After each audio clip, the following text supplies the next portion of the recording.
Hello family members, you're welcome back to my channel. My name is Amara Odago. If you're just joining me for the first time, you're welcome, and to my old subscribers, you're the real MVP. Here on my channel, I bring to you guys all things you need to know about getting legalized here in Spain and just generally my life here as an immigrant in Spain. I'm originally from Nigeria, and as I said earlier, my name is Amara Odago.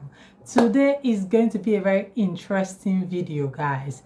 As you have already read from the caption, I'm talking to you about interview questions. So if you are in going in for a family reunion visa currently, or maybe you'll be going in sometime soon, or you know family members or friends who are actually in this situation and they are anxious about the questions that will be asked, I think you should hang on.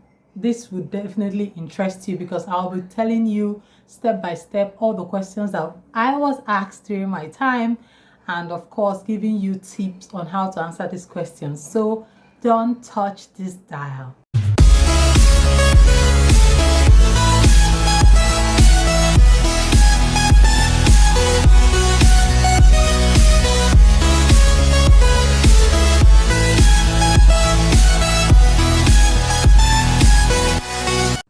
You are welcome back, guys. Okay, before I dive into the questions that were asked, I would like to pass this information across to you. If you're going in for your family reunion visa, there are interview questions. Why I'm calling them interview questions is because the interview you're going to go through is not an oral interview. I've said this in my previous video. If you have not watched that video, please do well to check the tag above. Just click it after you finish watching this video, of course, and watch it. So the questions that will be asked are, it's like they'll give you questions on a paper and you're supposed to fill in the right answer. The questions are not really difficult questions, but sometimes, we get carried away when we see things that we claim are not difficult.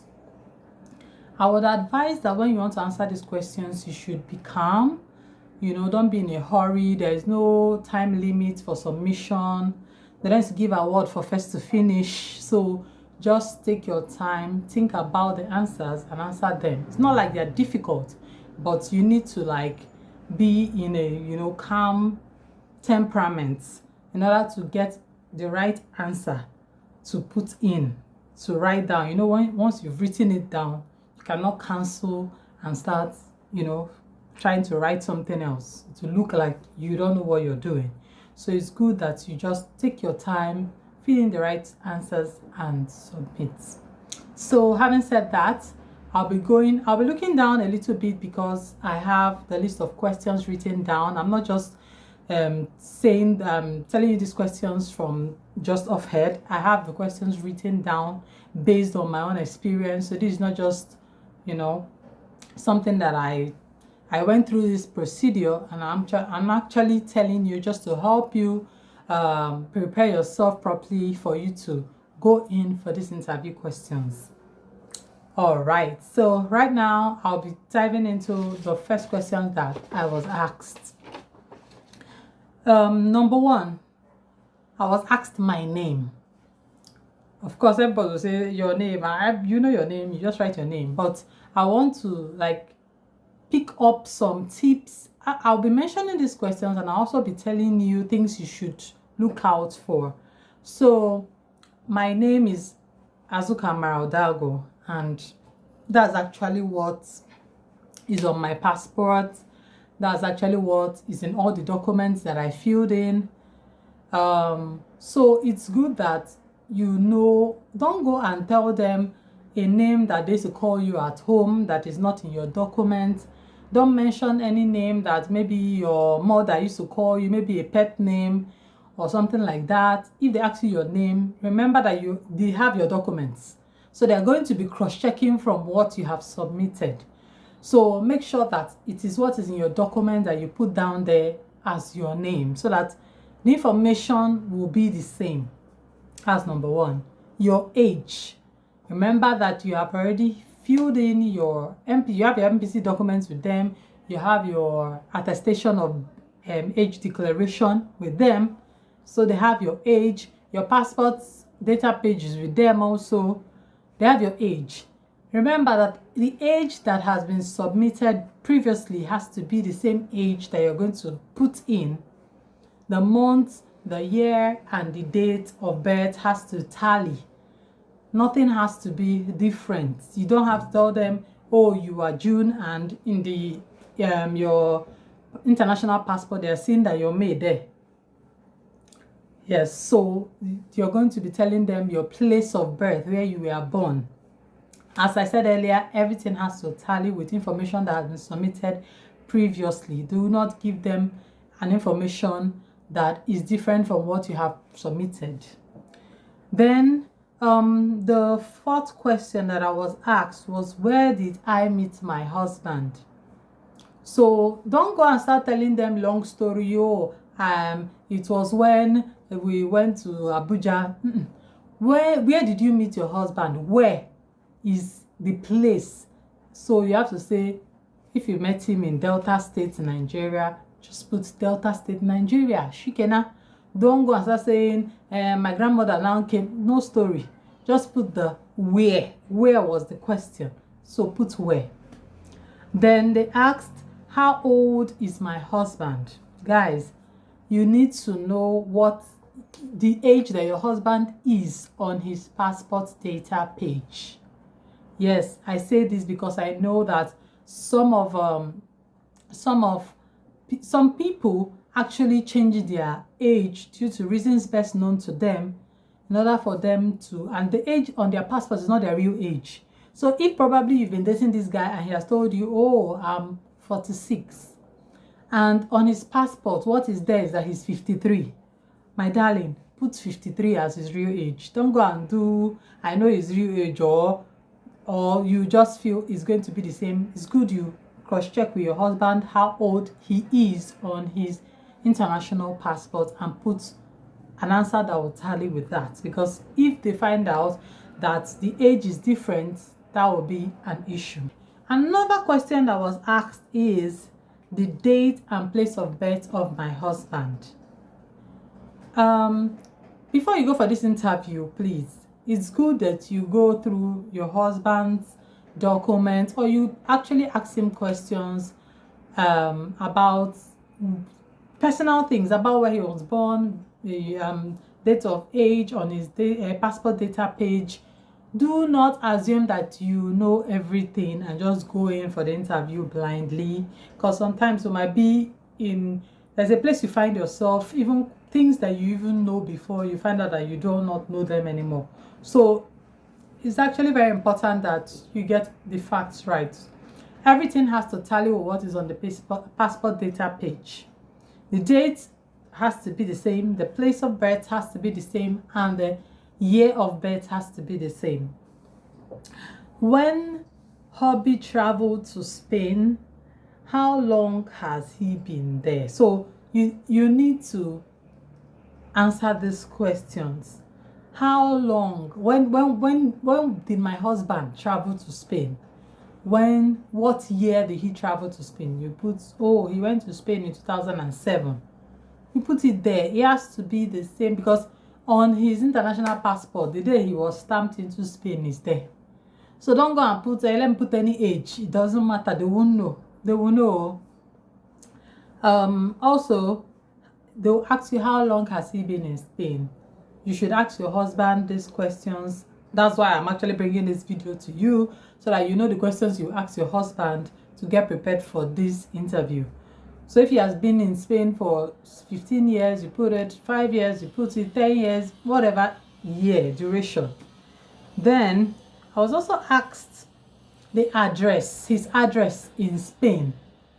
So you're going to put in, remember, Spanish address usually comes with the number of the building. You put the street name. You also put the floor name, the floor number. So if he's living on the first floor, you put 1. If it's second floor, you put 2. Third floor, you put 3.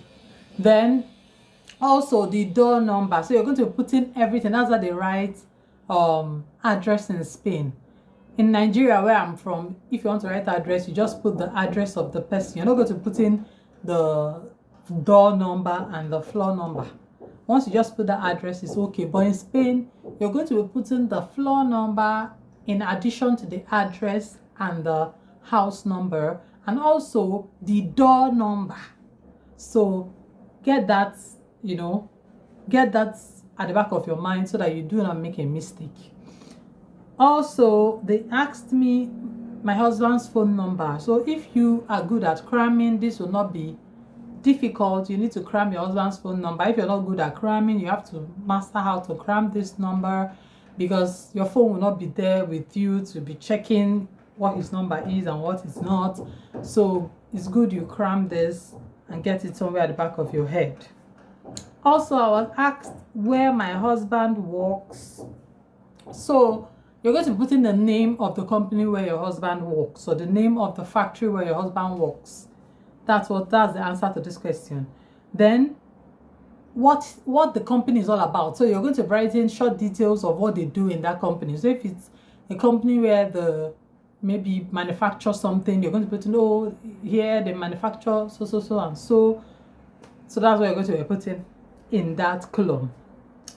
Then they're going to be asking you how much your husband is being paid. So if you have a secretive husband that doesn't like to say how much is being paid, this is the time to come clean, because these people want to know how much your husband is earning, and it needs to be the figure he's actually earning. So you're going to be putting that he's earning, if it's 800 euros he's earning, you're going to put it there. 1,000 euros, you put it there. Also, they asked me how many times has he visited Nigeria. So in a year, how many times does your husband visit Nigeria? So you're going to be putting it there. As for me, I put in that my husband visits Nigeria once in a year, which is in August to September, because they even asked, I remember, the date and the day that my husband visited Nigeria. When was the last time he visited Nigeria? So you're supposed to put the months he visited, the day he visited, and the year he visited. So that information has to be exact, because in his international passport that they have, that information is there. So they're going to be cross-checking it. So do well to go through his documents, ask him questions, make sure you guys know, exactly the answer. It has to be the same. Also, they will ask you if your husband sends money to you. Yes, they asked me this question and I told them, yes, my husband sends money to me. Then they also went ahead to ask me, how much does he send to you? So the amount my husband sends to me, it differs. Sometimes he will send me 150, 200, sometimes 100. So it depends. So you're going to be putting that in the column, remembering that you're going to submit your bank statements. You're going to be submitting your RIA documents, the means in which your husband sends money to you. So this information is actually with them. You cannot tell them maybe one exorbitant sum, and that is not what they are seeing in the RIA papers that you actually submitted. Also, they asked me, yes, the name of my parents-in-law, my husband's parents. They asked me their names. I told them their names. Guys, remember in your marriage certificate, their names are actually in that booklet. So they have this information. Make sure you get the first name, the middle name, the surname, spellings correctly. Nothing should be spelled wrongly, because this is the family you're married into. By now, you're supposed to be used to their names and the spellings. So after that, they asked me what they do. I told them my father-in-law was an engineer, while my mother-in-law was a trader. I put that in there. I use was because they're actually late. They now went ahead to ask me if they are alive or dead. I told them they are late. One question I know they asked me that really it made me think long and hard was they asked me if they are dead, what year did they die? Like the date they died, the year they died, the month they died. I had to sit down and think. I was like, even my husband does not even know this answer. Like, his father died when he was pretty young, so he doesn't even know the dates and the months, you get. So I just told them, if my husband doesn't know, it's me that will not know. I just wrote there, they died long before I got married to my husband. That's what I put there. So if your parents-in-law are late, it's good you ask questions. Since I'm bringing this video, when I went for my interview, I didn't have any video. There was no video to watch to do the questions. So I went there just by interviewing my own husband. So since you have this video, it's good you ask your husband, please, when did Papa die or Mama die? If he doesn't know, he should ask his elder siblings. They will definitely know, and you put the right answer for them. But that, of course, did not stop me from getting my family reunion visa. It didn't stop me. So if you don't know, you can actually put that they died long before you got married, because that information is not in any document you have submitted. Also, guys, they asked me the names of those who were at my court marriage, the sponsors.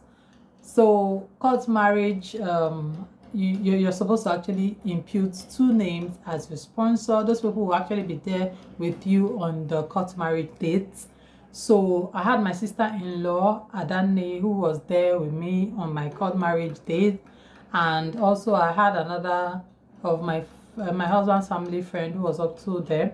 So I put those 2 names down. Those are also were the names that were on my marriage certificate. They asked me their occupation. I also put that down. And they also asked me where they live, their address. So it's good that you get all this, sorted out. They'll also ask you if your husband is married. So they'll ask you, has your husband been married before? So you have to put the right answer there, because if your husband is married before, they know your husband is married before. If he hasn't been married before, they also know. So you have to answer accordingly. They'll also ask you if your husband has any child or children. So is there any child that your husband has currently?